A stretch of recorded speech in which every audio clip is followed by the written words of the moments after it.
Hello, my name's Gavin Wood. Thanks for having me at Unitize, and greetings from Berlin. I'd like to take my time today to talk a little about governance, and particularly Polkadot's governance, since it will be launching very soon now.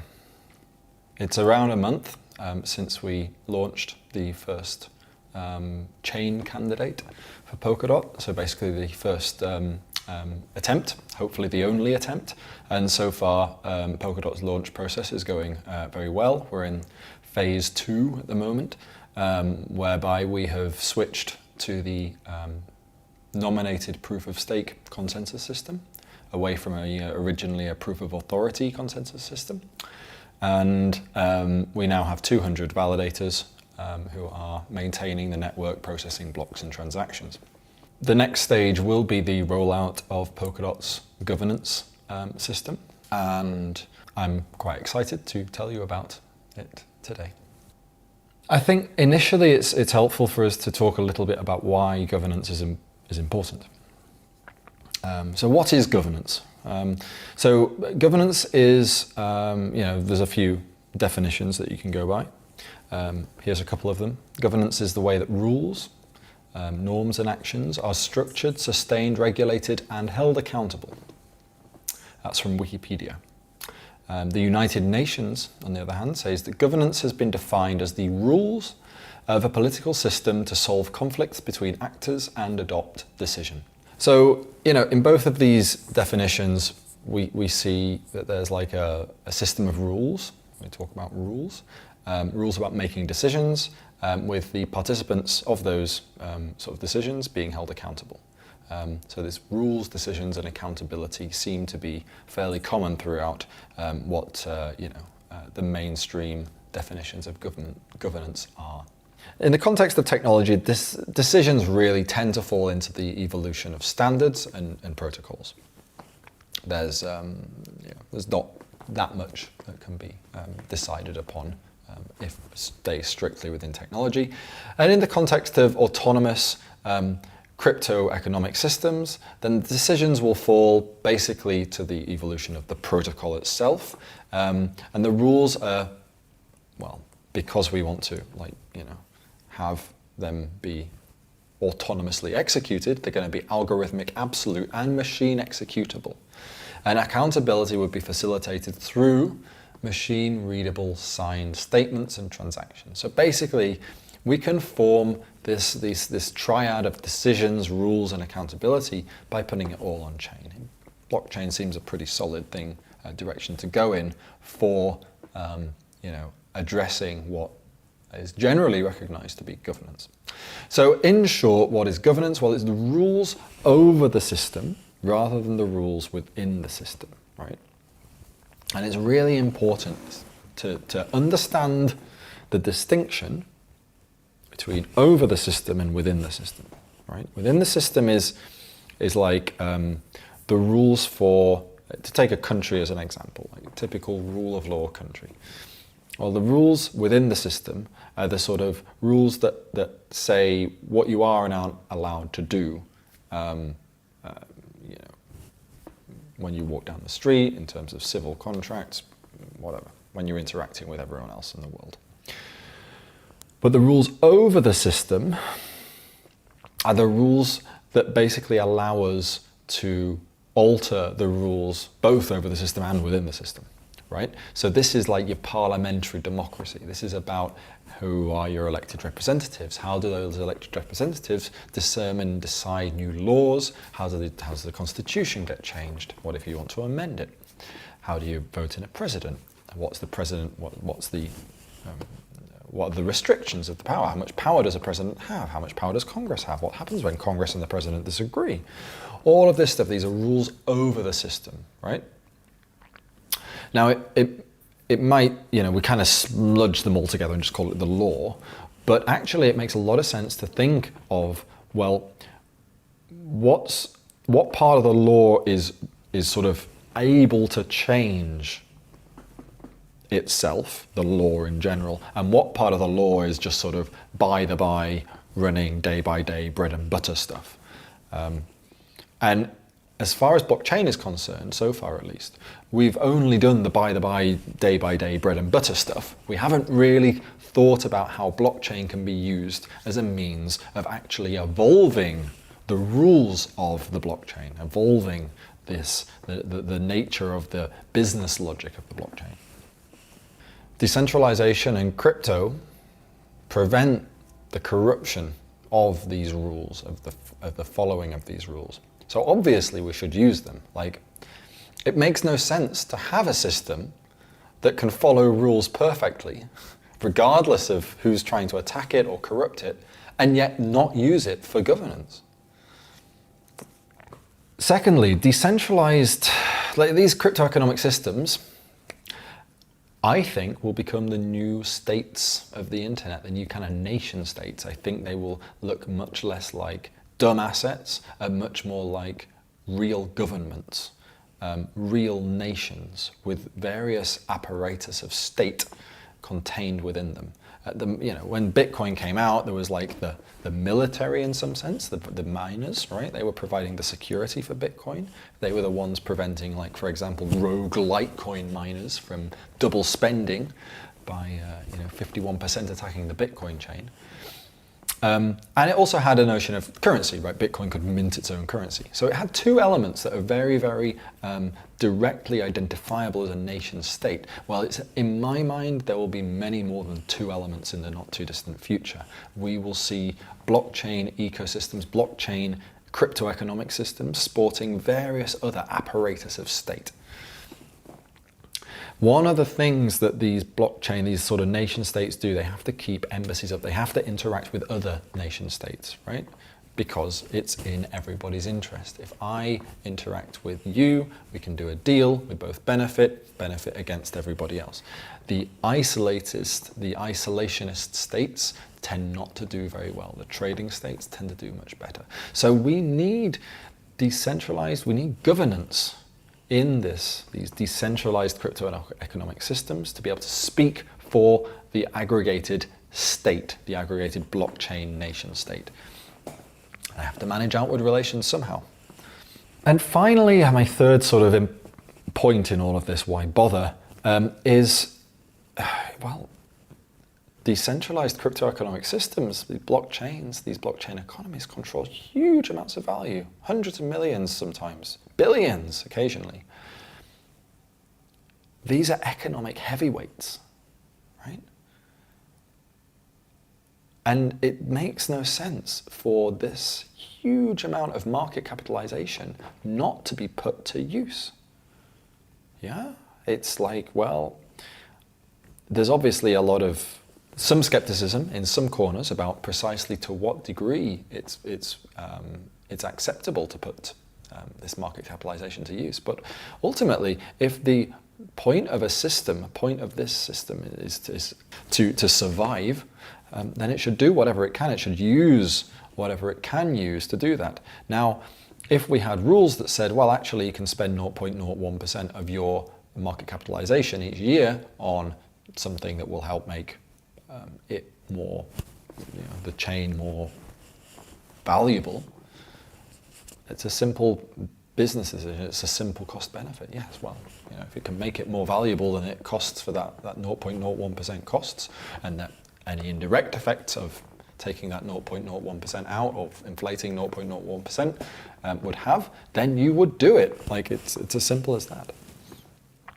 So governance is critical. Governance is basically the means of speaking out as on behalf of the crypto-economic system, as a way of the internal elements, the internal stakeholders of the crypto-economic system coming together and determining what this 0.01% should be. Maybe it's that, maybe it's 0.1%, maybe it's 0.001%, maybe it's 0%, maybe they really don't want to do anything. But nonetheless, it should be a decision made by the stakeholders. It's not enough just to say, well, we decided in our protocol that it will never be done. Because if every protocol does that and one protocol doesn't, it's likely that one protocol will win out just by being more flexible. Now, in terms of if we think about autonomous governance, blockchain governance, it's important to remember that just as much as blockchain isn't the same as Bitcoin, Autonomous governance isn't the same as coin voting. This notion of like autonomous on-chain governance is not fair to characterize it as simply, coin voting. Indeed, there's an awful lot more to it than coin voting, although coin voting may be sort of an initial example of it. So why do we bother with governance? What's the point? Well, it's pretty clear that in today's world, products that can't evolve and adapt and improve over time become increasingly irrelevant. It's not enough for a product to be a market leader initially. The product must continue to innovate and improve, particularly in the domain of services and software. Even when we look towards hardware, we're increasingly seeing products that continually improve. They're usually given more hardware or more devices, more components than are technically required for their original sort of purpose, sort of over-specified, if you like. But the software evolves to take increasingly greater advantage of the hardware components. Now, with software systems, of course, they can evolve into pretty much anything. It's governed only by the rules of logic. And we increasingly see software service companies push out upgrades and innovations that massively alter the product proposition. So how do we use the blockchain to automate governance? It's non-trivial, actually. It's worth sort of pondering on this. Because blockchains are rule systems, and because the rule systems will typically build in the stuff about consensus and the stuff about the business logic, unspent transaction outputs or accounts or smart contracts, all of this stuff, it's difficult for these rules to be combined with the rules that sort of govern how it should be upgraded. It's like kind of two different levels. You've got the rules that govern day-to-day bread and butter stuff, smart contracts and transfers and transactions and all that sort of stuff. But you also need the rules that can change that stuff and also change the rules for changing that stuff. It all gets very mind-boggling. It's no surprise that we haven't really kind of invented it yet, because it's actually quite sort of odd. It's strange. It's recursive, right? So if we look at how the traditional model, Bitcoin, Ethereum, and so on, then we got this protocol, and then we got sort of some cloud of indecision. Eventually, has lots of sort of people voting or with sentiment in lots of different directions. The traditional model is for them basically, ultimately, be very, very slow, not really very. Nothing really happening, and then to slowly fork off in different directions. And we've seen that with Ethereum. There's forks of Ethereum. There's numerous forks of Bitcoin. Basically because governance didn't deliver. Right? There was no way of the stakeholders coming together under a common rule set and working out what decisions should actually be made and what timeline and all the rest of it.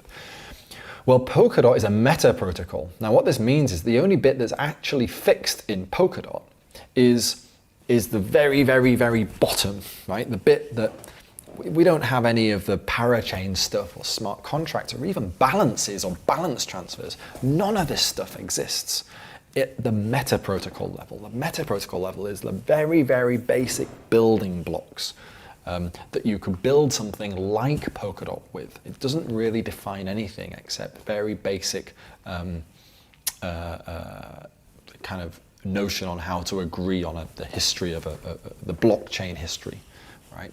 But it doesn't have anything, any say in what the blocks mean, what the transactions do. It doesn't even really know about transactions.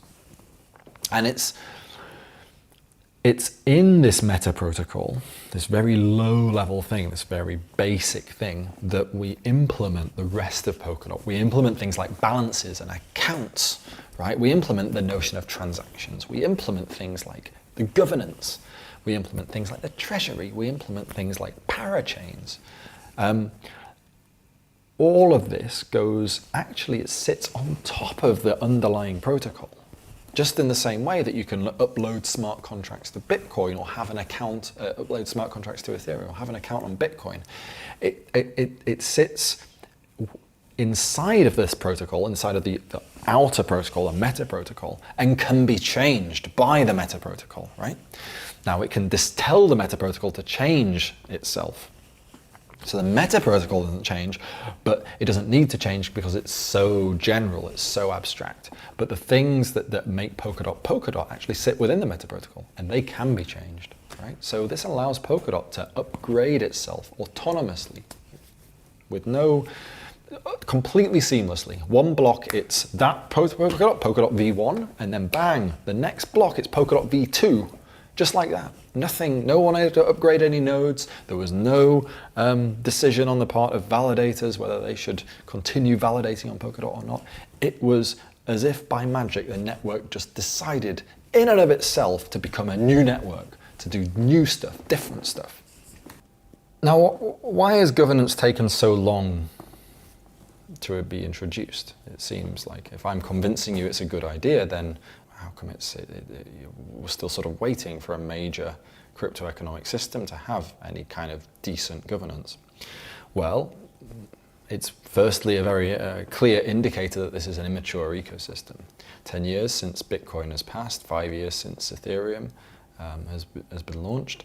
You know, it's not that long. I mean, it's a fairly long period of time in software engineering perhaps, but it's not so long if we think about it in terms of, you know, discovering an entire subject.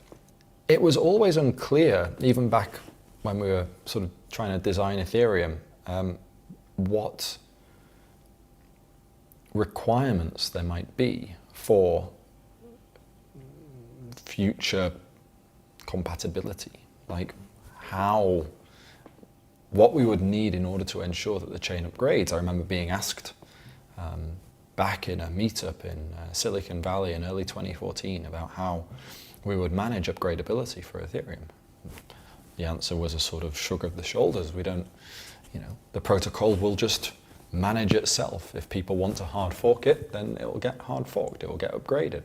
But it's not a sufficiently good answer because there has to be some effective way of determining when something should be hard forked, taking into account the feelings and the convictions of the stakeholders. And it's not clear.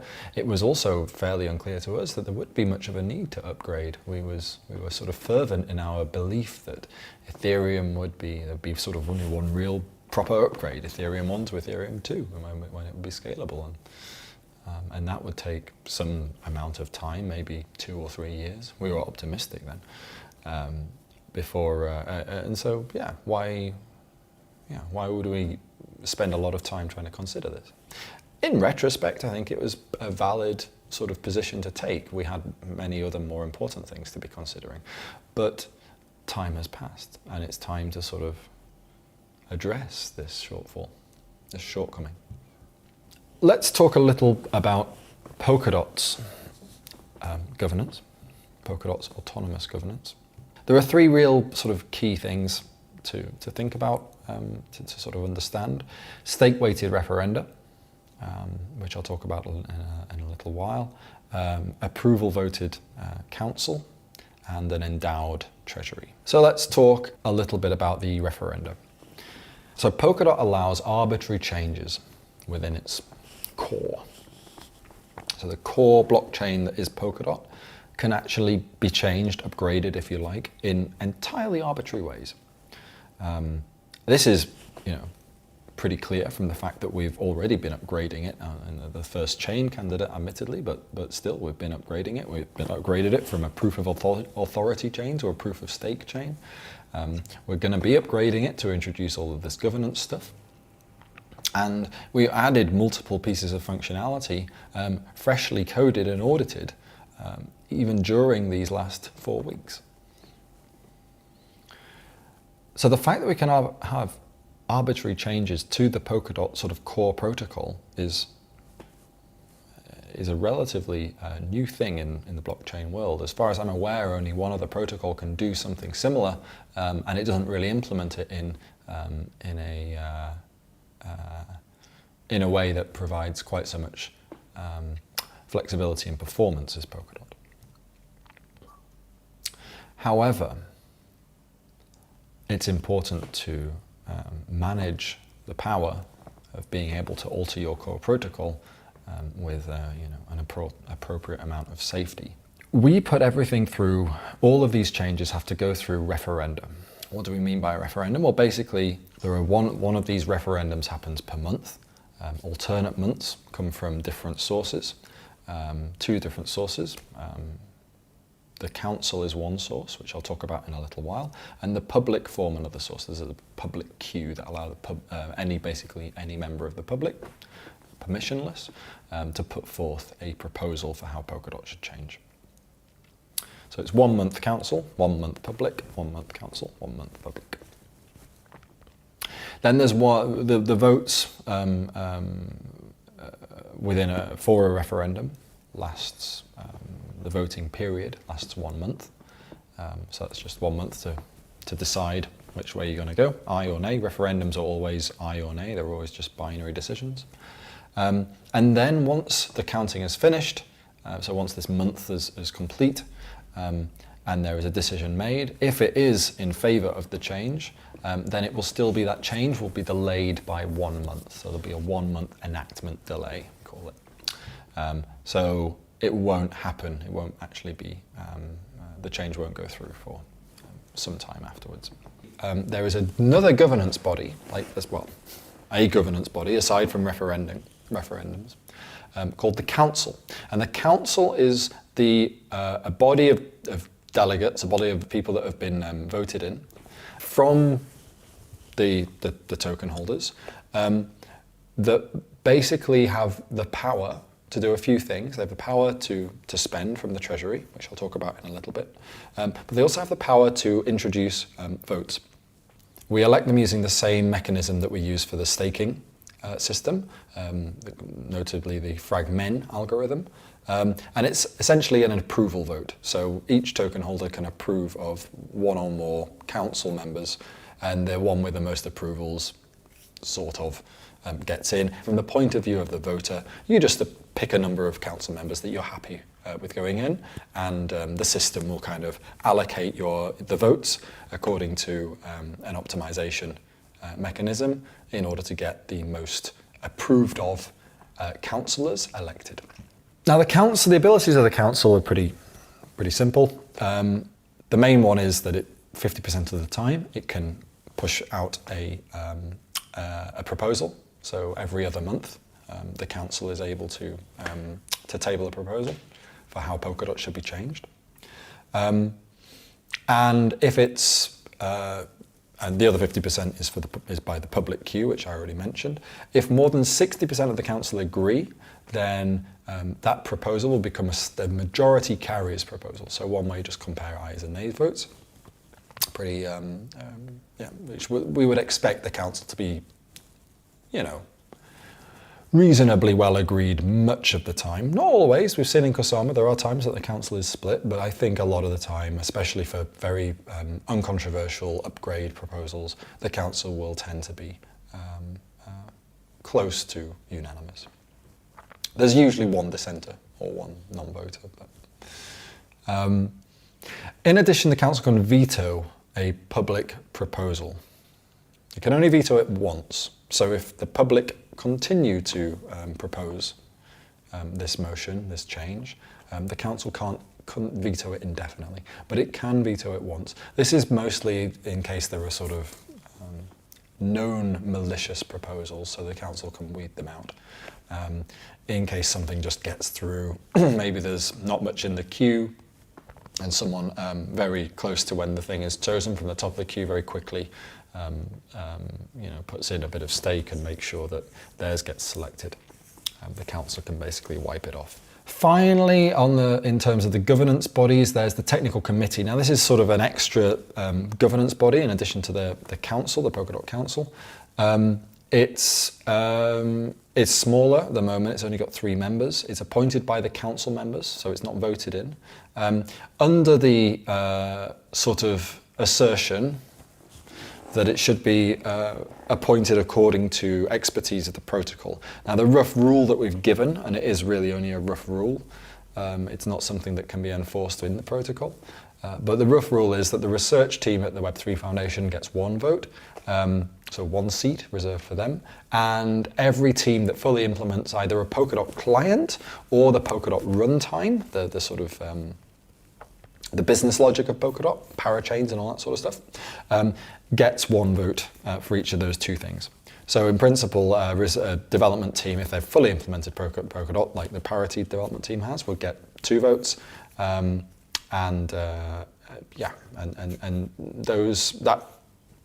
those people, those seats, form the technical committee. Now, the only other thing I want to talk about is the Treasury. I mentioned it earlier.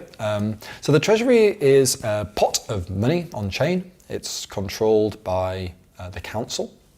A majority decision of the council can spend money from the Treasury, and it's funded basically by transaction fees, by the inefficiencies of the staking reward system. So basically, if the staking situation is non-optimal, which most of the time it won't be, but it might get quite close, then a lower reward will be paid out to each staker than what they would otherwise get the optimal configuration of the staking system.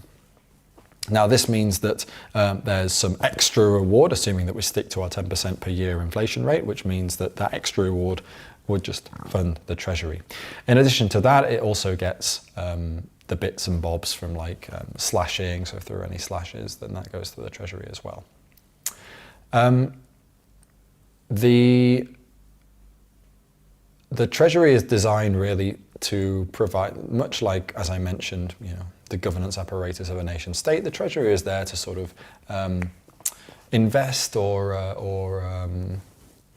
in some sense improve the network, the network's ecosystem, the network's facilities. It can be a fund to sponsor software development. It can be a fund to sponsor awareness or education efforts.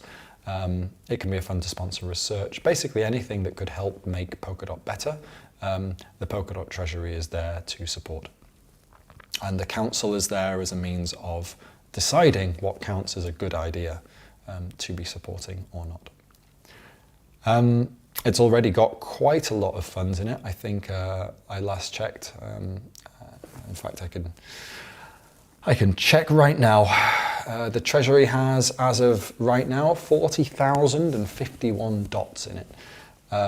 So a fairly substantial chunk of cash, given that it's only been going for about, 500,000 blocks, 4 weeks or so. It's there to be spent. If it doesn't get spent, it gets burned. At the moment, I think it's only about 5%, maybe even less, 1%, that gets burnt every 3 or 4 weeks. But in principle, it's there to be spent, and I hope that it will be used wisely and well. I think we've got some indication that it is going quite nicely. It is quite sort of being used quite well within the Kusama network. We're seeing some really interesting stuff coming from the Treasury spending. And although it's it sort of was reasonably slow about a year ago, it is when Kusama launched, it is improving and increasing its spending on a sort of week by week basis. That's it for me. That's all I have to say for now. I hope you found it illuminating a little, and I hope you have a better idea now of what we're trying to achieve and how we're trying to achieve it with Polkadot. Have a great rest of the conference. Thanks.